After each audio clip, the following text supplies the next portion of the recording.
कार्तिक महिन्यातील शुक्ल एकादशीच्या पवित्र दिवशी जय भगवान सभागृह हरिनिवास ठाणे येथे तुळशी विवाह सोहळा मोठ्या उत्साहात पार पडला। या मंगल सोहळ्याच्या विशेष प्रसंगी प्रमुख पाहुणे म्हणून समाजसेवक श्री नानजीभाई खिमजीभाई ठक्कर ठाणावाला उपस्थित होते। कार्यक्रमात रंजनबेन कांतीलाल, कालीबेन शांतीलाल, कल्पनाबेन महादेवभाई, तरुणाबेन प्रवीणभाई, गीताबेन राजूभाई ठक्कर यांच्यासह गायत्री मंडळ आणि महिला मंडळाच्या सर्व बहिणींची उपस्थिती लाभली।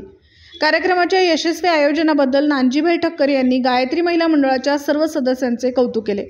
ते म्हणाले, गायत्री महिला मंडळाच्या बहिणींनी निष्ठेने, उत्साहाने आणि सेवाभावाने या कार्यक्रमाचे सुंदर नियोजन केले आहे। त्यांचा उत्साह आणि सहकार्य खरोखरच प्रशंसनीय आहे। ते पुढे म्हणाले, तुळस ही केवळ एक वनस्पती नाही, तर ती आपल्या घरातील पवित्रतेचे, आरोग्याचे आणि सकारात्मक ऊर्जेचे प्रतीक आहे। जिथे तुळशी असते तिथे देव राहतो असे मानले जाते। तुळशी विवाह हे निसर्ग आणि दैवी यांच्यातील एकतेचे प्रतीक आहे। हा सोहळा आपल्याला प्रेम, समर्पण आणि संवादाचे महत्त्व समजावून देतो। दुसरा मोबाईल नंबर 9423 46 72 72, तिसरा मोबाईल नंबर 75 88 15 0001। वेबसाईट आहे sgavkari.com। मेल आयडी आहे aklgavkari@gmail.com।